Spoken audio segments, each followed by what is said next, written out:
Let's start with the title. It sounds less like a standard royal biography and more like a sweeping medieval saga entitled The Rise and Fall of the House of York. Yeah. When you hear that kind of framing, you aren't expecting simple palace gossip, are you? You're bracing for something bigger. Oh, absolutely. You're bracing for dynastic hubris, high tragedy, and total institutional decline. And all of it wrapped up in the story of Prince Andrew and Sarah Ferguson. And that framing is the whole point. The author, Andrew Lownie, he's not here to write a fairy tale. This book is a meticulously researched, sharply critical biography. Right, and it uses their story to look at something much deeper. Exactly. It takes scandal, money, and the role of a supposedly modern monarchy as its central concerns. Lownie uses their personal story to illuminate these huge structural problems within the institution itself. Arguing that Andrew's behavior wasn't just an aberration. No, it was enabled. And we're going to get right into how he builds that argument. So for everyone listening, enjoy a bold new take on book coverage with this extended analysis. This is more than just a summary, though we do include that. It's a feature that really examines how the author shapes his argument, how he builds influence, and how he earns or maybe loses your trust. It should give you the tools to read with, well, sharper insight and greater discernment. Should you read this book? This should help. It's also excellent for aspiring writers. Definitely. And if you find this expanded format valuable, we would love to hear from you. Your feedback really helps guide our future content. We should also mention how we're putting this analysis together. Oh, yes. You are experiencing a unique two-host AI conversation powered by Google's Notebook LM for a deeper, more dynamic book analysis. Our mission is to look at the powerful, strategic moves Lownie makes to convince you of his thesis. So where do we start? Okay, let's unpack the timing. Why did this book arrive when it did? Why was there this sudden public hunger for such a detailed, unsparing account? The timing is everything. I mean, the book's arrival is a direct response to a massive public crisis. The Epstein scandal. The firestorm around Prince Andrew's association with Jeffrey Epstein, yes. But also his disastrous 2019 Newsnight interview. Which was basically public relations suicide. Completely. And then, of course, his immediate removal from public life. Yeah. The public essentially had reached a breaking point. The anger wasn't just about his personal choices. No, not at all. The confusion and the sheer public anger were about how this level of flagrant, destructive behavior could persist inside a system that is, at the end of the day, publicly funded. And reliant on public support. Exactly. Lownie stepped into that vacuum to provide an answer, and his answer was, it persisted because the institution allowed it to. That makes the author's own credibility vital. Covering the royals usually involves a certain level of deference. Right, deference to the palace. Lownie takes a complete opposite approach. So how does he establish himself as a reliable, independent guide here? He deliberately positions himself as a quasi-journalistic historian. His strategy to earn your trust is to show the sheer scale of his work. He spent about 4 years on this. 4 years? Yeah. Systematically filing numerous Freedom of Information requests, the FOIs, to get access to documents the palace would never, ever volunteer. And the interviews. Critically, he interviewed over 100 sources. Many of them were previously silent, especially former staff who were only willing to talk after Andrew's public downfall. So his message is crystal clear. Oh. I don't need the palace's approval to tell this story. I have the receipts. That's it. And that rigorous, independent approach dictates the book's entire structure. While it's a biography, it really operates more like an investigative expose. Relying on court papers, those FOI disclosures. And an insider testimony, all to build this cumulative case. The tone is forensic, it's unsparing, often caustic, but it's characterized by controlled analysis and these moments of just grim irony. He avoids that sensational tabloid-style hysteria. He does, which actually makes the content feel even more damning. Which brings us to his purpose. He isn't trying to offer, understanding?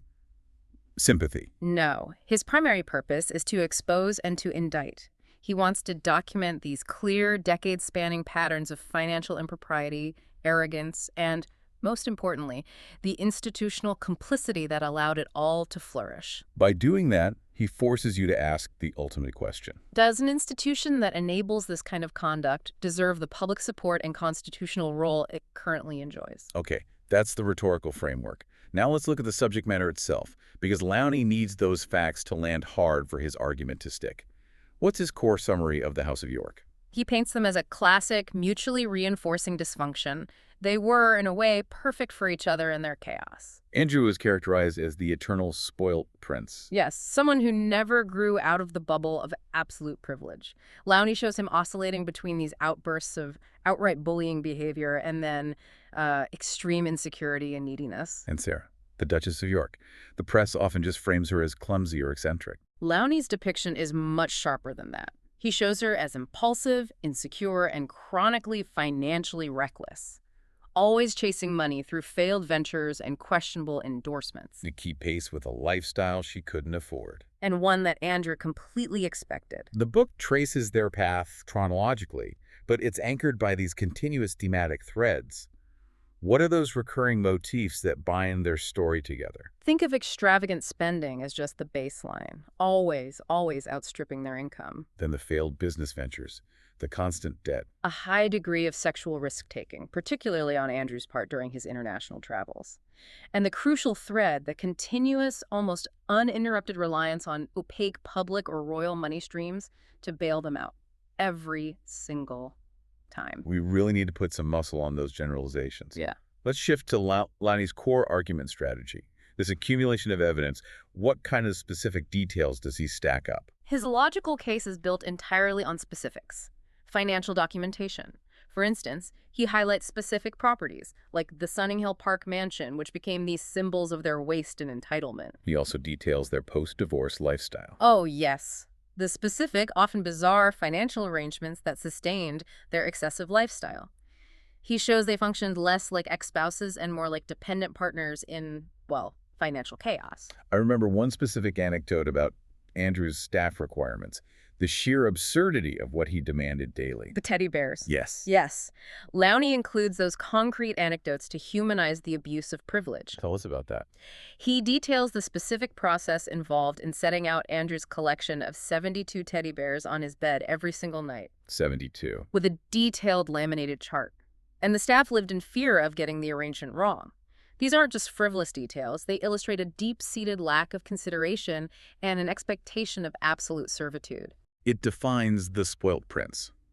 And that kind of anecdote makes the book feel less like analysis and more like witnessing a pattern of behavior. That's the entire strategic move. Lownie argues the Epstein crisis wasn't a lightning strike. It was the inevitable endpoint of a tolerated pattern. Right. He deliberately stacks decades of stories. Dubious international business ties, massive personal debts, questionable associates, and those repeated financial rescues. Often discreetly orchestrated by the late queen herself. Yes, buying their unwanted properties or covering unexpected debts.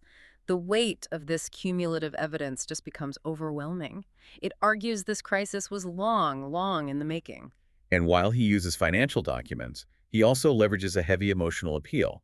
I mean, you can't read those accounts of abusive staff behavior or Andrew's exploits on foreign trips without a strong reaction. Absolutely. Lownie uses those vivid episodes to provoke moral outrage, disgust even. He appeals to a sense of violated public trust. Right. The argument becomes, if this institution operates on public consent and public money, how can this continuous level of complicity, of enabling such character flaws, possibly be tolerated? It's a lot to process. So maybe we should take a moment to reflect on these ideas. You can find further AI book analysis, summaries, and critiques inspiring reflection and rational thought on mindful moments, our YouTube channel. Okay, now let's get into Lownie's most powerful rhetorical strategy. This is where the analysis really earns its salt. Institutional reframing. Right. He refuses to let you simply view this as the moral failing of two bad apples. He refuses. He constantly connects their private excess to what he calls systemic failure. How does he do that? How does he make that link? He pulls back the curtain on the mechanics of royal wealth. He discusses the specific use of opaque taxpayer funding and the, frankly, alarming secrecy surrounding bodies like the Privy Council. Okay, let's clarify that for the listener. The Privy Council sounds like some ancient ceremonial thing. How does it actually shield or enable the orcs? That's precisely where the rot is revealed. The monarchy's finances are structured to be intentionally opaque. Hidden from view. Yes. Bodies like the Privy Council are essentially advisors, but their deliberations are hidden from the public, allowing them to make critical financial decisions like discreetly helping Andrew out of a massive debt hole without any accountability. And the royal property portfolios. The duchies. Same principle. They generate enormous private income streams that aren't subject to the same scrutiny as public money. This opacity provides a safe mechanism for sustained financial rescue without the public ever knowing the true cost of Andrew and Sarah's dysfunction. That shift from personal judgment to systemic critique is what makes the book so compelling for skeptical or reform-minded readers. It's incredibly effective. Reviewers called it shocking and meticulously detailed precisely because Lownie manages to transition the conversation from Andrew is a bad person to the system that protects Andrew is fundamentally flawed. But we have to acknowledge a potential limitation here.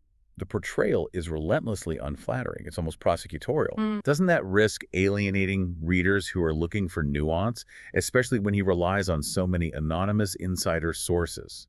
It's a valid concern. I think, however, Lownie successfully minimizes that risk through the sheer density of verifiable documentation he includes. The FOI results, the financial paper trail. The court records. He gives you enough hard data to force you to acknowledge the pattern, even if you quibble with the motivation of one or two disgruntled former staffers. The breadth of the evidence counterbalances the potential skepticism about the sources. Exactly. So what does this all mean for the bigger picture? If the book's ultimate goal is to persuade, what is Lownie trying to leave us with about the monarchy's future? The broader rhetorical effect is to use the story of one couple, the House of York, to question the ethical foundations of monarchy in the 21st century. He encourages you to link private vice, Unearned hereditary privilege, and masses public harm. He pushes the discussion from personal scandal into a necessary constitutional conversation about accountability. So he transforms entitlement from just a simple character defect into an institutional danger that, in his view, must be surgically removed. And that gives us our final thought for you to mull over. Go on. Lownie documents how decades of extravagance and misconduct were constantly rescued and sustained. So the ultimate provocative thought is this.